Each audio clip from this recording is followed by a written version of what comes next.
Anyway, so, yes, hope in the dark. Believing God is good when life is not. And as I say, I think this series is incredible. I think it's powerful. I know it's been really challenging me so far. And actually, what I wanted to talk to you about this morning was inspired by something that Pastor Tom said in one of our department leaders we had recent meetings we had recently.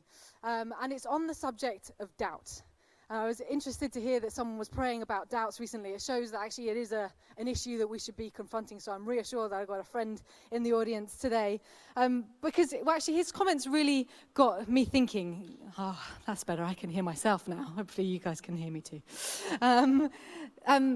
These comments about doubt really got me thinking, because there has been a particular situation that I've been through recently that has definitely been more challenging because of the presence of doubt. You know, so just to give you a bit of background, I had to go and see a cardiologist recently, and it's not an easy thing to do, to seek medical advice as a doctor yourself. I find it pretty challenging anyway. The kind of phrase, physician, heal thyself, always comes to mind, and I kind of feel really guilty that I'm wasting people's time. I should be able to sort myself out, but, thankfully I haven't had to a serious condition in my life that have meant that I've had to bother doctors that much, but I had to go and get a few things checked out just to make sure that nothing was wrong. Because I've had, over the last few years, a few episodes of an abnormally fast heart rate that kind of just comes on out of the blue when I'm at rest. The first 2 times it happened, I had a really bad fever, I had flu, I was feeling really unwell, so I kind of just presumed that it was to do with that. But then this summer, on an 11-hour plane to India, I just randomly got it then, which was pretty scary when you're on a flight thousands of meters above the ground with nowhere to go. I was just leaning down, falling asleep on the spare seat next to me, making advantage of that, and just was woken up by this boom, boom, boom, boom, boom, boom, boom, thumping in my heart, which was scary. But as a doctor, I obviously diagnosed myself with this abnormal heart rhythm called supraventricular tachycardia, or at least that's what I thought it was. I'm sure you've all heard of it, or SVT as we call it for short, because it's a lot quicker. We like our abbreviations in medicine.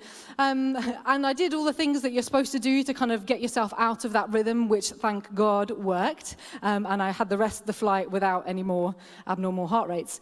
And actually, I wasn't that anxious about it at the time anyway, and I knew that actually if it was this thing called SVT from my medical education and my basic GP understanding of cardiology, that even if it was that, it was okay. It's mainly just sort of controlling your symptoms. It's not a kind of life-threatening thing. But I figured I probably should seek the advice of, a specialist rather than relying on my own limited knowledge. And I was doing lots of things, there were lots of reassuring features within it to make me not anxious about it, in that, well, firstly, I do tend to run quite a lot, 5 to 10K a few times a week, never had any problems doing that, so therefore my cardiovascular system should be working pretty well. I'm 31, therefore the odds are in my favor, in that I shouldn't really have any major heart issues that I wouldn't have known about from birth already. But, I still wanted just to be absolutely sure, because it wasn't normal to have this heart rhythm on a plane. So I went to my GP, who first of all told me off for not coming for the first time, and then examined me and found that I had a heart murmur. And from that point on, the seed of doubt was sown. I wasn't so sure the whole time that this was definitely nothing. From then on, while waiting for all those appointments to come through, and I had an ECG, I had an echo, a heart scan, I had to record my heart rhythms for a month, all this kind of stuff, and then go to see a cardiologist. But while I was waiting for all those things to come through, even though I knew, again, still, that surely nothing could be the matter, I still had that seed of doubt growing, thinking, oh, you've got a murmur. Maybe that means you've got a structural abnormality in your heart that you didn't know about. Maybe you've got some undiagnosed cardiomyopathy and you're just going to drop down dead while you're out running. It happened to Moamba while he was playing football. He was really fit, right? Maybe that's going to happen. Although the seed of doubt just grows and grows, and it kind of just catastrophizes in your mind and just goes to whole new levels that you were never really worried about in the first place. And I'm not saying this happened to me all the time. It wasn't something that I was plagued with, but I had those moments where, probably usually when I was tired after a long day at work, driving home, or, I'm not really thinking straight, and it would just creep out and take hold of my thoughts for a while. And the thoughts would come and go fairly quickly. I could manage them, but over time, it really did start to get me down, this seed of doubt just growing in the back of my mind. But you'll be pleased to know, I went to the cardiologist, and there is, in fact, nothing wrong. I was right. Hello. And there's nothing, not just pleased because of that, and I was right, but I'm pleased that there's nothing wrong. So that was all good. But that time while waiting for that confirmation was filled with doubt, and that made it so much more difficult to navigate. And I think we can all have seasons or moments of doubt, can't we? We can, where we have that kind of seed that is planted in our mind of doubt, and it just grows and grows. You know, we have our expectations, our plans for life, the kind of bigger picture stuff, our hopes for different aspects of our lives, but maybe something happens or some sort of seed of doubt is sown that makes you question whether that is actually going to happen or not. You know, perhaps you've experienced it at work. Maybe you didn't get that promotion that you thought you were going to, you thought you were a shoo-in for, and that makes you doubt all your career prospects or where your life is going with your career.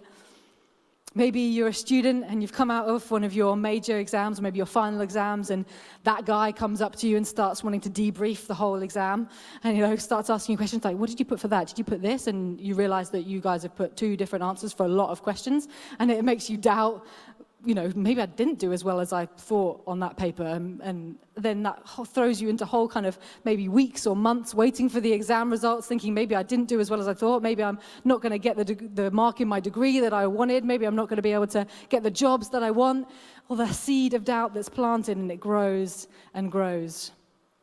Maybe you're a parent with young children, and one of the other parents comes up to you in the playground or in baby group and goes, oh, you do that with your kid, do you? We don't do that. And you thought, oh, maybe I thought I was doing quite a good job, but maybe I'm actually causing irreversible psychological harm to my child because this person doesn't do that. Maybe I should be doing that. And, you know, chatting to parents, particularly of young children, it sounds like it's a whole season full of doubts about whether you're doing the right thing, because there is no consensus on what the right thing is. There is no right answer.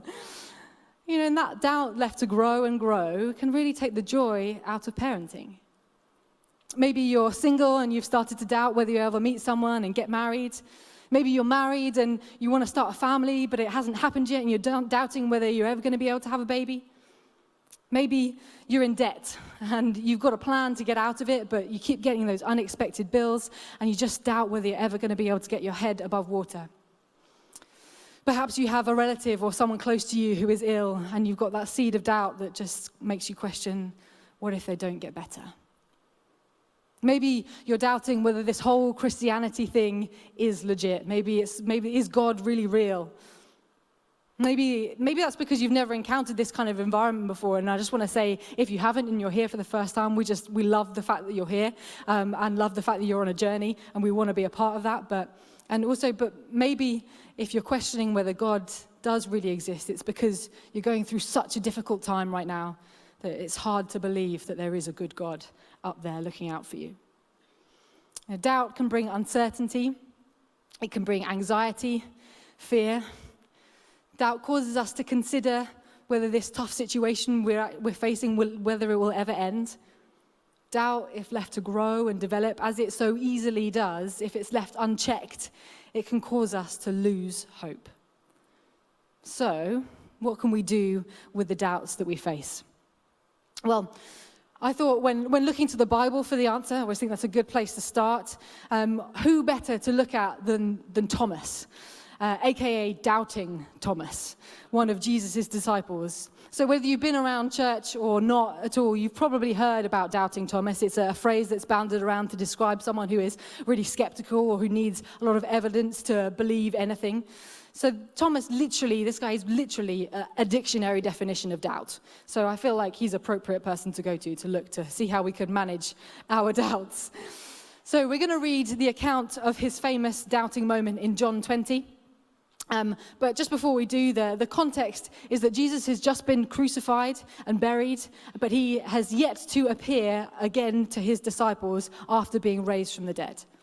So if we imagine what this time must have been like for the disciples, it was incredibly difficult for them. You know, they just dedicated years of their life, completely changed the course of their life and dedicated it to following Jesus, left everything. They put all their hope in him, believing that he was their savior and the one that they've been waiting for. And then he died. It was a tough time for them all. You know, they probably thought it was over, that they had lost, that this wasn't the salvation that they were taught about to expect all their lives. Their hopes were dashed. They must have been in a really dark place mentally. You know, they also would have been under physical threat as well. Their lives would have potentially been in danger, or they would have felt that way certainly, because their leader, the person they've been following for the last few years, had just been crucified as a criminal, and they could have been found guilty by association. So, a lot of time filled with doubt and challenge for the disciples. But if we pick up in the account in John 20 on the day we now celebrate as Easter Sunday, coming up, I'm just going to paraphrase the first part of it, give you a bit of context, and then we'll go into reading the actual scripture. So, 2 days before the day we were reading about, Jesus was crucified and buried. And on that day, Mary Magdalene and other women had gone to the tomb to anoint his body with some spices, as was their custom. But they find the tomb empty. Mary gets all upset. She starts freaking out. She thinks someone's taken Jesus, and it's all really, it's bad. But then Jesus just appears and goes, "Hey, Mary, why are you crying? I'm here. It's all good." And then he's like, "Okay, I'm going to go. Sorry, I've got to go for a bit. But you go back and tell all the guys that I'm here. It's back. It's all fine." And so she legs it and goes and tells all the disciples. So I'm really paraphrasing here. Tells all the disciples that it's all good. Jesus is back. And so then in the evening, all the disciples, they're all together and they're hanging out, and they're probably pretty pleased based on what Mary has told them, but they've still got the doors locked because they're still really afraid that the Jews are going to come and take them and arrest them. But then Jesus, in true Son of God style, doesn't pick the lock. He just appears in front of all of them and is like, "Peace, and check out my wounds from the cross. They're fresh. I'm here. I'm back from the dead. It's all good." Amazing, right? Thanks. But Thomas isn't there. He misses out on this. So we start from John 20:24. And it says this in the NIV: "Now Thomas, also known as Didymus, one of the 12, was not with the disciples when Jesus came. So the other disciples told him, 'We've seen the Lord.' But he said to them, 'Unless I see the nail marks in his hands, and I put my finger where the nails were, and put my hand into his side, I will not believe.' A week later, his disciples were in the house again, and Thomas was with them. Though the doors were locked, Jesus came and stood among them and said, 'Peace be with you.'" Peace. And then he said to Thomas, "Put your finger here. See my hands. Reach out your hand and put it into my side. Stop doubting and believe." Thomas said to him, "My Lord and my God." Then Jesus told him, "Because you have seen me, you have believed. Blessed are those who have not seen and yet have believed." Now, I think these first few verses that we've read are hilarious when you think about them. So the other disciples are like seriously hyped. They're so excited because they've just seen Jesus come back from the dead. They're all like, "Oh my goodness, Thomas, you wouldn't believe what we've just seen." Well, hopefully you will believe. But this is so exciting. Jesus is back from the dead. Our hope is restored. It's all going to be okay. And Thomas is like, "Prove it. Unless I see those fresh wounds and I get to not just see them, I get to touch them, put my finger in the open wound in his side, I am not going to believe what you say." Like, wow. way to rain on their parade, Tom. Like, seriously. It's like he's a real downer, isn't he?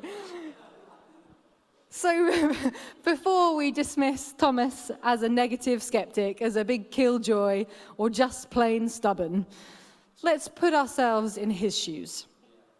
It's easy to presume that he is just negative and being really stubborn and just a killjoy and a skeptic, but actually commentaries suggest that it wasn't a reluctance to believe, but more of a fear of getting his hopes up and then being let down again.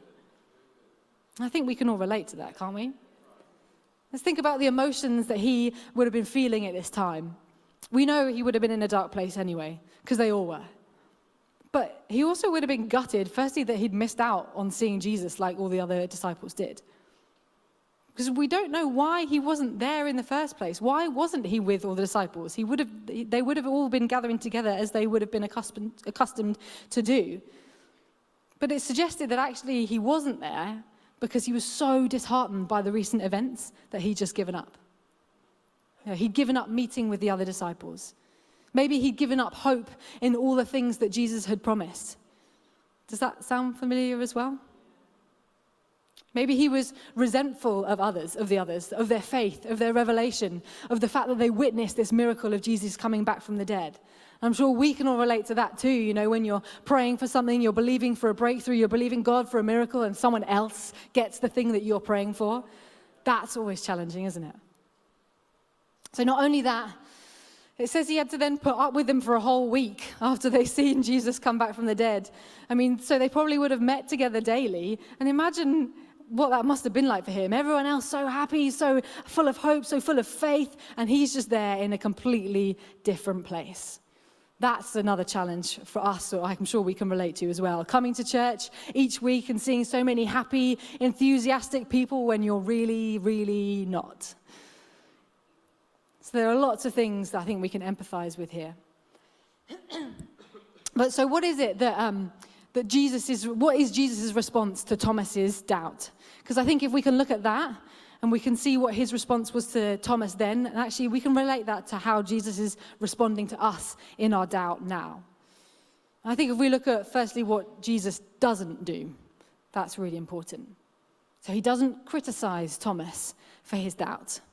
He doesn't chastise Thomas for his doubt. He doesn't question Thomas saying, well, where's your faith? Didn't I tell you this was going to happen? Why didn't you believe your mates when they told you that I was back? Was that not enough? He isn't disappointed in him. He isn't frustrated with him. He isn't hurt or offended by his doubt. Instead, he gracefully invites Thomas to get whatever reassurance that he needs. He doesn't condemn him. He just encourages him to stop doubting and believe. Jesus comes to Thomas in his place of doubt. He doesn't expect him to push through it. He just reveals himself and invites him to get him the reassurance that he needs. And actually, he doesn't even need to touch his wounds. He doesn't need to do that. Just seeing him is enough. Jesus comes close to us in our times of doubt, in our times of anxiety, in our times of hopelessness, regardless of our doubt in him. And I think this is echoed in a fantastic verse in Romans 3:3-4. It says, what if some were unfaithful? Will their unfaithfulness nullify God's faithfulness? Not at all. What if some were unfaithful? Will their unfaithfulness nullify God's faithfulness? Not at all. Actually, just as a side note, if you're in the room this morning and actually you're not struggling with doubt, great. But there's still an application here for you, because you have the opportunity to do exactly as Jesus did for Thomas. You can do that for other people. You can help you who are full of faith and expecting for what Jesus can do. You can provide this non-judgmental environment where people can air their doubts, but then also you can encourage them and point them towards Jesus to help encourage them in their faith. But there must be something that we can do too, right? We can't just expect, even though Jesus probably would, expect him to do all the work and come to us as he came to Thomas. A relationship with Jesus is a two-way thing, just like any other relationship. So what can and should we do in these times of doubt? Well, let's look again at Thomas, what he did well, and maybe what he didn't do so well. But I think we should always start with a positive. So what is the first thing that we can look at Thomas that he did for inspiration of how we can be in our times of doubt? The first thing that he did was he kept turning up. He must have done. Otherwise, he would have missed Jesus a second time. He probably realized that by staying home and not meeting with his fellow believers and being all grumpy and giving up hope or whatever, that he missed out on that revelation of Jesus. And I said before, this must have been a really difficult time for him. But actually, in keeping on turning up, in deciding that he's going to be there, meeting with them daily, it meant that he was in the right place to meet God. He was in the right place to meet Jesus again and be restored in his hope, have his doubts dispelled. You might be going through a difficult situation right now, and the natural thing is to pull away from church. It's to reduce your attendance, to find other reasons, legitimate reasons to not be here, to not come, to be somewhere else. Because it's hard to keep showing up to a place which is so full of energy and faith, and when you're really not feeling that way. But if you do just keep turning up week in, week out, every service, regardless of how you feel, you position yourself for a life-changing encounter with Jesus. Just keep turning up. Okay, so now let's look at what he didn't do. So Thomas didn't remember the promises and the power of Jesus. So if you think about it, Thomas has spent the last few years following Jesus, sitting under his teaching, under his wisdom, hearing the amazing things that he had to say, seeing all the incredible, awesome miracles that he had performed, seeing healing, feeding the 5,000. So surely, if he remembered that, he would have been able to believe that Jesus could come back from the dead. I mean, he saw Lazarus being raised from the dead. Like, he was there. He saw him being raised not just from the dead, but from the dead. Like the dead and stinky dead. 4 days dead. So why did he not think that Jesus could have done that again? He also would have heard Jesus talking about how he was going to die and then come back. Like, Jesus was open about that while he was walking on the earth. You know, he said he was going to die and be raised again. Why did he forget that? Why did he not realize that? Why did he not think that Jesus would be true to his word? You know, well, perhaps in the darkness of what he was walking through, in the depths of his despair, in the midst of all his doubts, in the lack of hope, he forgot all those awesome things that Jesus has done and his promises that he had made. I think we can all relate to that. Again, often when we're going through challenging times, we get this negative filter on life. We get a negative filter on the past. We forget all the good things that have happened, all the great things that Jesus has done in our lives or in the lives of other people. We forget all the powerful things that are written about in the Bible that he has done in those days and can do. And we just somehow, maybe we just revert to a state of thinking that maybe Jesus couldn't do or won't do that for us. It's easy to get into that really negative place and forget those things. So let's resolve to not be like Thomas in this sense. Let's learn from his mistakes so that we don't go down in history as being the most famous doubting person of all time. But in our time of doubt and darkness, let's call to our remembrance the promises of God, the things he has done for us and the things that he has done for other people. Let's declare them over our lives. Or let's declare them over our situations, over our times of doubt. You know, when I had my moments of doubt with all the things that were going on in my heart, I could put a halt to my escalating, anxious thoughts by declaring that God has a plan and a promise for my life. And he has a purpose for my life. It's a plan to prosper me and not to harm me. That I am born for such a time as this. Therefore, a heart condition is not my portion. That healing and wholeness are mine in his name. And that what it says in Isaiah, that by Jesus' wounds that I am healed.